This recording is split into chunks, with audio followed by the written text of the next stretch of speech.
Please subscribe Sadhguru Sai Creations.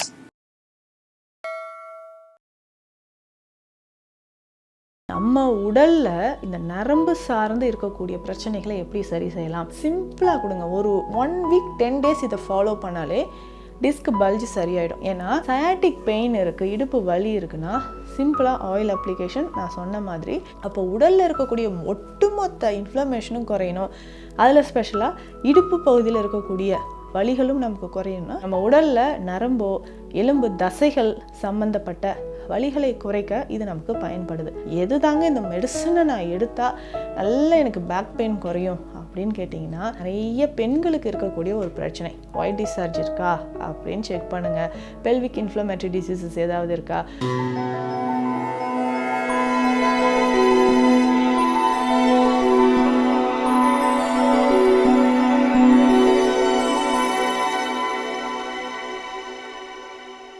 Sadhguru Sai creation viewers அனைவருக்கும் வணக்கம்.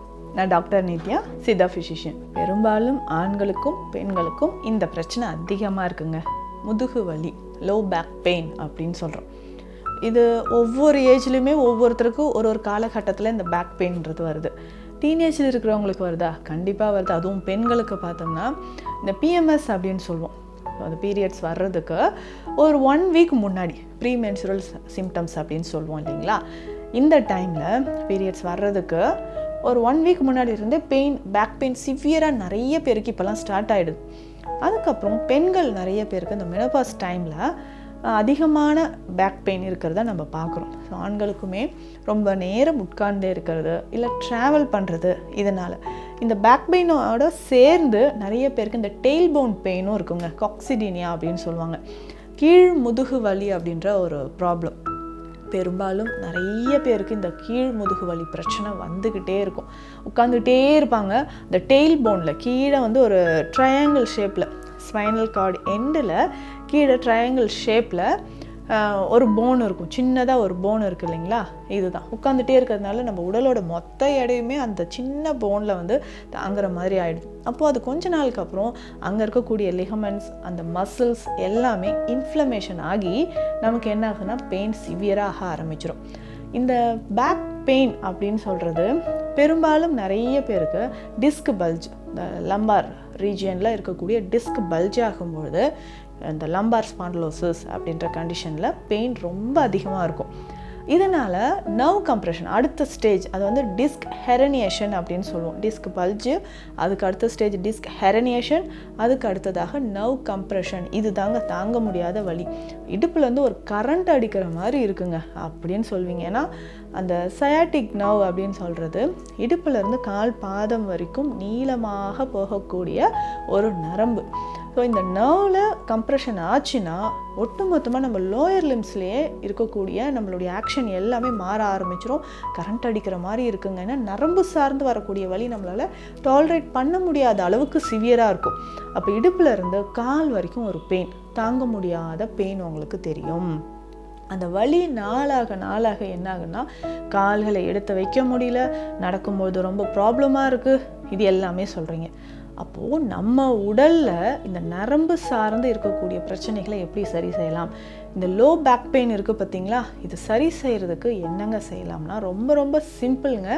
Daily oil application பண்ணுங்கள். அப்போது இந்த சித்த மருத்துவத்தில் இருக்கக்கூடிய அந்த தைலங்களை நீங்கள் அப்ளை பண்ணிக்கிட்டே வரும்போது இடுப்பு பகுதியில் அந்த ஒற்றடம் கொடுத்துக்கிட்டே வாங்க. ஒற்றடம் கொடுத்து அந்த தைலம் அப்ளை பண்ணிவிட்டு ஒற்றடம் சிம்பிளாக கொடுங்க. ஒரு 1 week 10 days இதை ஃபாலோ பண்ணாலே டிஸ்க் பல்ஜ் சரியாயிடும். ஏன்னா எவ்வளோ பேருக்கு டிஸ்க் பல்ஜ் இருந்து இது சர்ஜரி தாங்க பண்ணணும், இல்லை இன்னும் நீங்கள் 1 yearல நடக்கவே முடியாதுங்க, கம்ப்ளீட்டாக உட்காந்துட்டே தான் இருப்பீங்க, அந்த மாதிரி சிவியராக போனவங்களுக்கு கூட சித்தா மெடிசன்ஸ் எடுத்து நம்ம சொல்கிற டயட்டை இந்த மாதிரி நம்ம ட்ரீட்மெண்ட் எல்லாமே ஃபாலோ பண்ணி, தெரப்பீஸ் எல்லாமே ஃபாலோ பண்ணி அந்த டிஸ்க் பல்ஜ் நார்மலாக இருக்குது. நர்வ் கம்ப்ரெஷன் நமக்கு சரியாக இருக்குது. சயாட்டிக்கா அப்படின்னு சொல்லக்கூடிய தாங்க முடியாத வலி இருக்குது இல்லைங்களா? அது நமக்கு குறைய ஆரம்பிச்சிடும். இப்போ இந்த சயாட்டிக் பெயின் இருக்குது, இடுப்பு வலி இருக்குன்னா சிம்பிளாக ஆயில் அப்ளிகேஷன் நான் சொன்ன மாதிரி இடுப்பு பகுதியிலேருந்து கால் வரைக்கும் நல்லா ஆயில் அப்ளை பண்ணிவிட்டு என்னென்ன ஆயில் இதுக்கு அப்ளை பண்ணலாம். சித்த மருத்துவத்தில் நிறைய தைலங்கள் இருக்குது. முக்கியமாக இதற்கு நம்ம காய திருமேனி தைலம் நம்ம யூஸ் பண்ணிக்கலாங்க. நல்ல பெயின் வந்து நமக்கு குறைய ஆரம்பிச்சிடும். வாத கேசரி தைலமும் பயன்படுத்தலாம். இந்த 2 தைலத்தில் இதை நிறைய இன்னும் தைலம் இருக்குது. பிண்ட தைலம் இருக்குது, அதே மாதிரி சிட்ராமுட்டி தைலம் இருக்குது. இந்த தைலங்களும் நம்ம அப்ளை பண்ணிவிட்டு மறக்காமல் ஒற்றடம், கல்லுப்பு ஒற்றடமோ இல்லை கிழி அப்படின்னு சொல்லக்கூடிய அந்த மூலிகைகள் எல்லாமே சேர்த்து செய்யக்கூடிய அந்த முடிச்சு மாதிரி கட்டி நிறைய மூலிகைகள் உள்ளே இருக்கும். இதில் பார்த்திங்கன்னா நம்மளுக்கு கருநொச்சி இலைகள் ரொம்ப முக்கியமானதாக இருக்கும். நாயுருவி இலைகள் இதில் முக்கியமானதாக இருக்கும். வாத நாராயண இலைகள், ஆமணக்கு இலைகள், இது எல்லாமே சேர்த்து ஒரு முடிச்சு மாதிரி கட்டி அதில் நம்ம ஒற்றடம் கொடுக்கலாம். இல்லை கல்லுப்பை முடிச்சு மாதிரி கட்டி இடுப்பு பகுதியில் ஒற்றடம் கொடுத்தால் மட்டும்தாங்க அந்த வலி உங்களுக்கு குறையும். எக்ஸசைஸ் பண்ணுறேன்னு பண்ணிகிட்டே இருந்தீங்கன்னா இன்னும் பெயின் அதிகமாகும். ஸோ ஃபஸ்ட்டு அதில் இருக்கக்கூடிய இன்ஃப்ளமேஷனை நீங்கள் சரி பண்ணணும். அதுக்கு அடுத்ததாக டெய்லி காலையில் சிம்பிளாக இந்த டீ மட்டும் குடிச்சிட்டே வாங்க. டீ காஃபி நீங்கள் குடிக்கலாம், ஆனால் இந்த மூலிகை தேநீர் பானத்தை நீங்கள் குடிச்சிக்கிட்டே வாங்க. இடுப்பு வலி மட்டும் இல்லை, உடலில் எங்கே உங்களுக்கு இன்ஃப்ளமேஷன் இருந்தாலும் கட்டாயமாக அது வந்து குணமாக ஆரம்பிச்சிடும். அப்போ உடலில் இருக்கக்கூடிய ஒட்டுமொத்த இன்ஃப்ளமேஷனும் குறையணும். அதில் ஸ்பெஷலாக இடுப்பு பகுதியில் இருக்கக்கூடிய வலிகளும் நமக்கு குறையணும்னா இந்த டீ உங்களுக்கு ரொம்ப ரொம்ப ஹெல்ப்ஃபுல்லாக இருக்கும். இதில் என்னென்ன நம்ம சேர்க்க போகிறோம் அப்படின்னா சுக்கு, கருஞ்சீரகம், இது ரெண்டுமே நல்லா ஹீட்டாக, அதாவது வெப்பத்தன்மை இருக்கக்கூடிய மூலிகை. அந்த நம்ம உடலில் நரம்போ எலும்பு தசைகள் சம்பந்தப்பட்ட வலிகளை குறைக்க இது நமக்கு பயன்படுது. அப்போது நமக்கு இந்த சுக்கு, கருஞ்சீரகம் இது ரெண்டுமே ரொம்ப ரொம்ப பயனுள்ள மூலிகை. அதாவது இதை சமநிலைப்படுத்துது. ஏன்னா இந்த வெப்பத்தை வந்து அதிகமான வெப்பம் குடிக்கும் போதும் நமக்கு பாடி ஹீட் ஆகிடும் இல்லையா. ஸோ சுக்கு, கருஞ்சீரகம், அதுக்கு அடுத்ததாக சீரகம் இந்த வெப்பத்தை வந்து தணிக்கக்கூடியது, ரொம்ப முக்கியமான ஒரு மூலிகை. அடுத்ததாக ஓமம். ஓமமும் நம்ம உடலில் இருக்கக்கூடிய வலியை குறைக்கக்கூடியது. கிராம்பு சொல்லவே வேண்டாங்க. நார்மலாக ஒரு பல்வலினாலும் நம்ம கிராம்பு தான் வச்சு வாயில் வச்சுக்கிட்டே வரும். அந்த மாதிரி கிராம்பு மெயினாக இந்த இன்ஃப்ளமேஷனை நமக்கு குறைச்சி பெயின் அனர்ஜெசிக் ப்ராப்பர்ட்டி இதில் நிறைய இருக்குது. ஸோ இதுவும் நம்ம எடுத்துக்கணும். ஸோ இந்த மூலிகைகள் எல்லாமே ஈக்குவல் அமௌண்ட், சம அளவு எடுத்து நல்லா பவுடர் பண்ணிவிட்டு காலையில் இந்த டீ மட்டும் குடிச்சிடுவாங்க. ஒரு 1/2 டீஸ்பூன் போட்டால் போதும். நல்லா பாயில் பண்ணி காலையிலே இதை குடிக்கணும். ஏன்னா காலையில் தான் நிறைய பேருக்கு இந்த மார்னிங் ஸ்டிஃப்னஸ் இருக்கும். எந்திரிக்கும் போதே ஒரு ஸ்டிஃப்னஸ் பாடியில் இருக்குங்க அப்படின்னு சொல்லுவாங்க. அதே மாதிரி காலையில் எந்திரிக்கும் போது நல்லாயிருக்கு. ஒரு 1 hour 2 hour போக போக ஆஃபீஸில் போய் உக்காந்தோடனே பெயின் ஸ்டார்ட் ஆகிடும். காலைல ஒரு 9 o'clock 10 o'clock பெயின் ஸ்டார்ட் ஆச்சுன்னா எப்படா நைட்டு வந்து போய் படுப்போன்ற மாதிரி வலி இருந்துக்கிட்டே இருக்குங்க அப்படின்னு சொல்வீங்க. இந்த வலி எல்லாமே குறையிறதுக்கு இந்த காலையிலே இந்த மூலிகைகள் எல்லாம் இருக்கக்கூடிய டீ நம்ம குடிச்சிட்டு வரலாம்.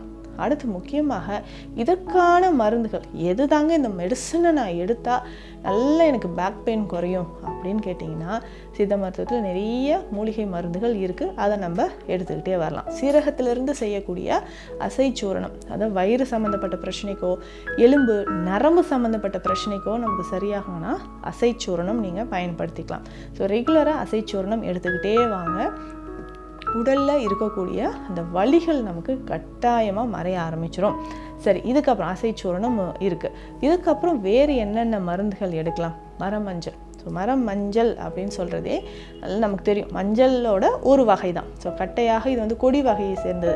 ஸோ இந்த மரம் மஞ்சளை நம்ம கஷாயமாக எடுத்துகிட்டு வரணும். ஸோ மரமஞ்சளை கஷாயமாக எடுக்கும்போது இது குடிநீராகவே நமக்கு கிடைக்கிது.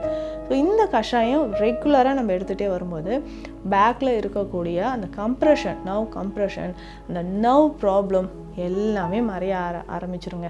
ஸோ வலிகள் கொஞ்சம் கொஞ்சமாக குறையும். ஸோ இந்த ட்ரீட்மெண்ட் எல்லாம் நீங்கள் எடுத்துக்கிட்டே இருக்கும்பொழுது அதிகமாக வெயிட் லிஃப்ட் பண்ணுறது, ரொம்ப நேரம் உட்காந்துட்டே இருக்குது, அதிகமான ட்ராவல் பண்ணுறது எல்லாமே மாற்றிக்கணும். ஸோ கொஞ்சம் கொஞ்சமாக இது மாறும்போது பேக் பெயின் நமக்கு குறைய ஆரம்பிக்கும். இன்னும் முக்கியமான விஷயம் ஓவர் வெயிட். ஸோ ஒபேசிட்டி அப்படின்ற ஒரு ப்ராப்ளம் இருந்தாலும் இடுப்பில் அதிகமான வலி இருக்குங்க. ஸோ போன் டென்சிட்டி எப்படி இருக்குன்னு செக் பண்ணிக்கோங்க. ஸோ கால்சியம் டிஃபிஷியன்சி இருந்தாலோ விட்டமின் டி டிஃபிஷியன்சி இருந்தாலோ மெனோபாஸ் டைமில் ஈஸ்ட்ரோஜன் லெவல் ரொம்ப குறைஞ்சாலோ நமக்கு என்ன ஆகுனா பேக் பெயின் கட்டாயமாக வரும். இல்லை நிறைய பெண்களுக்கு இருக்கக்கூடிய ஒரு பிரச்சனை ஒயிட் டிஸ்சார்ஜ் இருக்கா அப்படின்னு செக் பண்ணுங்கள். பெல்விக் இன்ஃப்ளமேட்டரி டிசீசஸ் ஏதாவது இருக்கா, யூரினரி ட்ராக் இன்ஃபெக்ஷன், ஆண்களை பொறுத்த வரைக்கும் ப்ரோஸ்டேட் கிளாண்ட் என்லார்ஜ்மெண்ட், இந்த மாதிரி பிரச்சனைகள் இருக்கான்னு செக் பண்ணணுங்க. முக்கியமாக இந்த பிரச்சனைகள் எல்லாத்துக்குமே இப்போ ஒரு வேளை நமக்கு வந்து ஒயிட் டிஸ்சார்ஜ் இருந்து அதே மாதிரி ப்ரோஸ்டேட் என்லார்ஜ்மெண்ட் இருந்து பேக் பெயின் வந்தால் அருமையான ஒரு சொல்யூஷன்னா கழற்சி சூரணம். ஸோ இதையுமே ஒரு நாளைக்கு ஒரு வேளை நீங்கள் பயன்படுத்தினாலே போதும், இடுப்பு வலிகள் நமக்கு கொஞ்ச நாளில் காணாமல் போயிடும். ஸோ பேக் பெயின் இருந்தால் கவலை வேண்டாம், கொஞ்சம் ரெஸ்ட்டும் இந்த மெடிசன்ஸும் ஃபாலோ பண்ணுங்கள். கூடிய விரைவில் நமக்கு நல்ல ரிசல்ட் கிடைக்கும். மீண்டும் அடுத்த பதிவில் சந்திக்கலாம். நன்றி.